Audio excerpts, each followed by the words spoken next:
Hi guys, Milove Tarot here. Welcome back po for your kapalaran sa pag-ibig para po ito sa mga earth signs, Taurus, Virgo, and Capricorn. Maglalagay na lang po ako ng timestamp sa may description box para po mapuntahan ninyo ang inyong zodiac signs. Pero syempre, this is a general reading kaya hindi po lahat ay makaka-relate. Okay, so we will start po with Taurus. Ano kaya posibleng pagdaraanan ng mga Taurus sa mga susunod na mga araw? Okay, so we have here Page of Water. Water sign, Cancer, Scorpio, Pisces. Can be someone na nag-cheat sa'yo or nagsinungaling sa'yo na parang may aaminin niya. Okay, parang nakukonsensya na siya sa kung ano yung ginawa niya sa'yo. Okay, so expect a message from this person na magsasabi siya sa'yo ng katotohanan. Okay, and then we have here the Two of Earth na pwedeng titimbangin mo yung mga bagay-bagay. Kung maniniwala ka pa ba sa kanya? Kung bibigyan mo pa ba siya ng chance or worth it ba na patawarin pa itong tao na ito? Okay? And then we have here the Five of Water. So talagang nagre-regret siya dito. Okay? And then Eight of Air. 10 of Air. Parang hindi lang once. Oh, parang ang gulo-gulo. Parang ilang beses kaniyang binitray. And talagang nagkagulo kayo nito. And you really felt helpless here.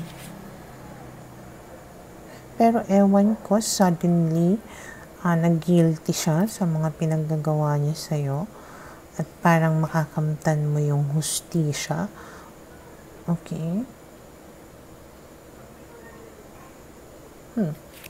Let's see. We have here the World card. Page of Air. Ma-air. Itong reading din na ito. So, hindi lang water sign. There's a possibility that it's also an air sign. Okay. Oh. Okay. So, dahil sa sobrang nakukonsensya siya sa ginawa niya sa'yo, pwedeng magkaroon ng positive changes. Okay? Parang magkakaroon ng resolution sa lahat ng mga naging problema ninyong dalawa. And a new chapter in your relationship can actually start. Okay? So, magkakaroon na ng mga magandang pagbabago. And then we have here the Star. Pwedeng hiniling mo to, pwedeng minanifest mo ito. So, kung hindi ka pa nagmamanifest or humihiling, simulan mo na. And then we have here the Ten of Fire. So, ang sinasabi dito, pwedeng meron pa rin mga problema na haharapin kayo. So, hindi talaga siya magiging smooth sailing. Okay? Pero, magkakaroon ng positive changes eh. So, pwedeng itong mga problema na to, pwedeng maisaayos nyo rin.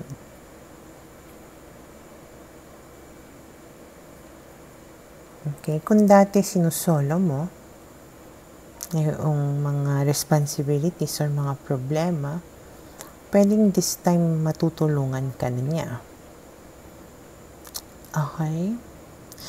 Ang inaano ko lang dito is if hindi ninyo mapag-uusapan ng maigi, kagaya ng sabi ko kanina, magkakaroon ng resolution sa mga naging problems ninyo before. Ngayon, kung hindi nyo na-resolve yung mga issues ninyo in the past, pwede na mangyari muli yon in the future. Okay? Hindi kayo pwedeng magsimulang muli or magkaroon ng bagong chapter sa relasyon ninyo kung hindi nyo na isara yung mga previous issues ninyong dalawa. Okay? Hindi kayo pwedeng magsimula ng bagong libro kung hindi nyo pa natapos yung naunang libro. Kasi maguguluhan kayo.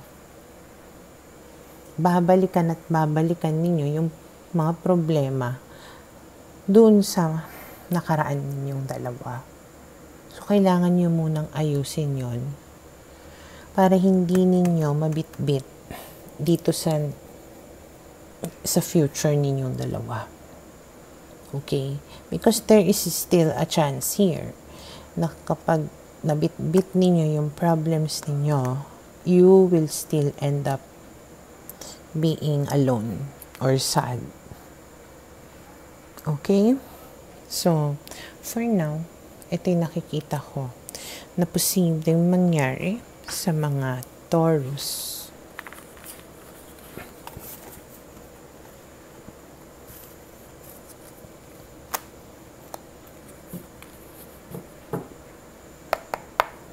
Para sa mga Virgo, okay, let's see. Ano kayong posibleng pagdaraanan ng mga Virgo sa mga susunod na mga araw?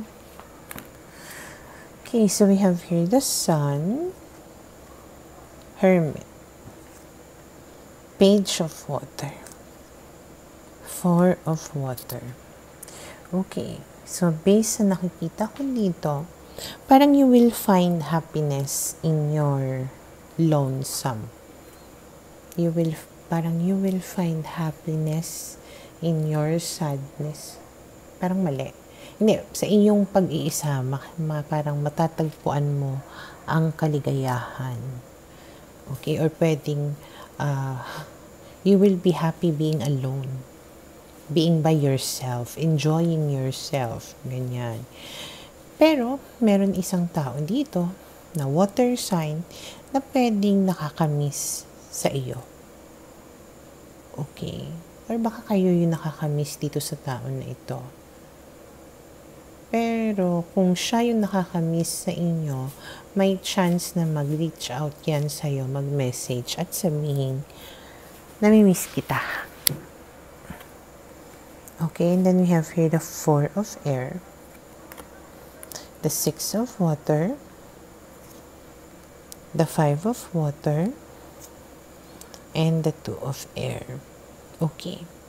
So, ikaw naman, kapag nag-reach out sa'yo itong tao na to, medyo mapapag-isip ka, ano kayang intention nito? Makikipagbalikan ba sa akin to? Bakit niya ako message? Kung kailan na nakarecover na ako, okay na ako, masaya na ako, saka na naman siya magpaparamdam. So, nag-iisip ka, ano to, nakikipagbalikan ba? So, let's just say na, oo, nakikipagbalikan siya. Medyo mag-iisip ka, magdadalawang isip ka dito kung babalikan mo ba siya or hindi. Kasi, ayaw mo na gumawa na naman ng regret. At saka okay ka na eh. Naka-recover ka na eh. Bakit ka babalik? Parang magre-regress ka lang. Okay? And then we have here the Seven of Air, the Eight of Water, and Temptation. Okay, very good. So, nakikita ko dito, with the Eight of Water, lalayuan mo ang temptasyon. Okay. So, ibig sabihin, at first, ma-attract ka, mai-entertain mo yung idea nga na, what if balikan ko? Okay, what if i-try ko again? But then, marirealize mo ulit yung mga pinaggagawa niya sa'yo, yung mga kasinungalingan niya, or yung pangloloko niya sa'yo, and then, magigising ka na, ay, oo nga pala. Ayoko nun. Ayoko na maulit yun. Tapos na ako dun naka-recover na ako, okay na ako. Ba't ako babalik doon? So, 8 of water is you walking away from this temptation. Okay? And then we have here the 8 of air and the Hierophant. Okay, so ang sinasabi dito is like, you don't want to be tied down in a relationship again na helpless ka. Naranasan mo na yun in the past. At ayaw mo uli na matrap ka sa relasyon na ganito. Okay, kaya parang it's best na lumayo ka na lang. And then we have here the Hangman na parang nagsasabi na nakita mo na yung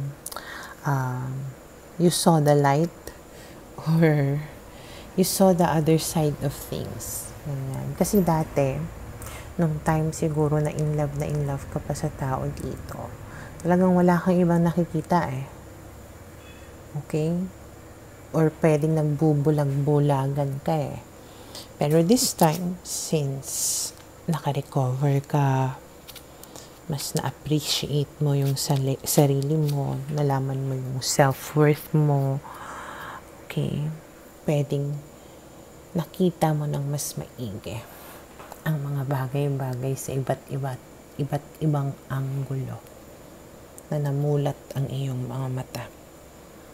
And na-realize mo na, ay, hindi naman pala ganun nakasaya. Or, hindi naman pala worth it. So, bakit ko pa siya babalikan? Okay?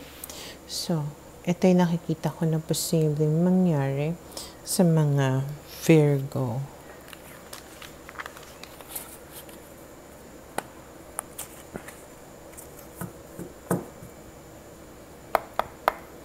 Para sa mga Capricorn, okay, let's see. Ano kayong posibleng pagdaraanan ng mga Capricorn sa mga susunod na mga araw?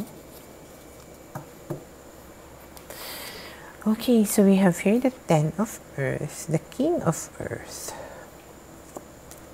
the Ace of Earth, puro Earth sign, and the 5 of Earth. Oh, very earthy. Okay, so malaki din yung chance na yung person ninyo ay Earth sign din. Okay, so base sa mga barahan na to, it seems na mas magiging committed kayo sa isa't isa. Ngayon, kung halimbawa itong tao na to ay inabando na ka, iniwan ka before, or naging cold sa'yo before, pwedeng ibig sabihin magkakabalikan kayo nitong tao na to, and this time mas seryoso at mas committed siya sa iyo. Okay? And then we have here the 3 of air. The 10 of water. The Wheel of Fortune. Love. Okay, so pwedeng nagkaroon ng third-party situation sa relationship ninyo before na pwedeng naging dahilan kung bakit hindi kayo naging okay, hindi kayo naging buo, masaya sa family ninyo. Pero with the Wheel of Fortune here, pwedeng ibig sabihin na magbabago na nga ulit ang mga pangyayari, mas magiging seryoso kayo or mas magiging seryoso siya sa iyo. So may chance din na kung may third party nga siya ay iniwanan niya na ito at hiniwalayan kasi nga mas parang pinili niya na mabuo yung relationship ninyo or yung family ninyo. And because of that, parang love wins. Okay? And then we have here, Temptation, Emperor, and we have here the Ace of Fire. So, ang sinasabi dito, meron at meron pa rin mga magiging temptasyon sa relasyon na ito. Parang ang hirap iwasan. Parang hindi lang temptation na third party may chance din kasi na itong person mo medyo, basta may mga bisyo siya na ang hirap-hirap niya na i-resist. Pero, sabi nga dito, Wheel of Fortune. And then we have here Emperor. Pwedeng mas magiging malakas siya sa pag-resist sa mga temptasyon na ito. In fairness sa kanya, susubukan niya talaga na iwasan yung mga temptation na iyon. Okay? Eight of Fire, Seven of Earth. Yung nga lang talaga, you need to be very patient with him or her. Hindi kasi ganun talaga kadali. Okay? Pero, with constant encouragement, communication, open kayo sa isa't isa, and then Seven of Earth, yung talagang napaka-patient mo dito, understanding mo, pwede niya na ma-resist yung mga temptation na yun. Pwede siyang magpaka-strong talaga. Okay?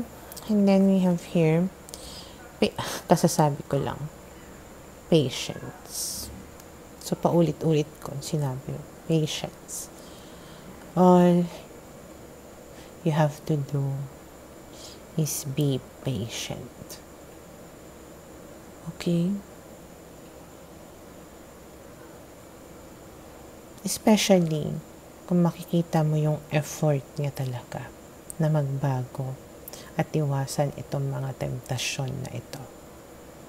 Okay? Don't be a nagger. Be loving and patient. And always communicate openly with each other. Okay? So for now, ito yung nakikita ko na pwedeng mangyari sa mga Capricorn.